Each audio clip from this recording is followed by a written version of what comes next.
আসসালামু আলাইকুম রহমতুল্লাহ বারাকাত। এই আমাদের আর একটা কাঁঠাল গাছ, কাঁঠাল ধরছে উপর পর্যন্ত। গাছ বেশি বড় না, ছোট গাছ, তারপরেও মাশাআল্লাহ আলহামদুলিল্লাহ অনেকগুলো কাঁঠাল ধরছে একটা গাছে। দেখেন, আর এটা আমাদের ঘর।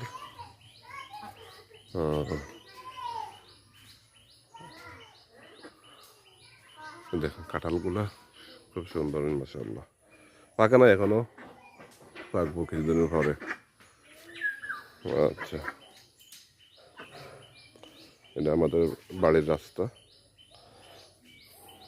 এখানে বাড়ির রাস্তা এটা।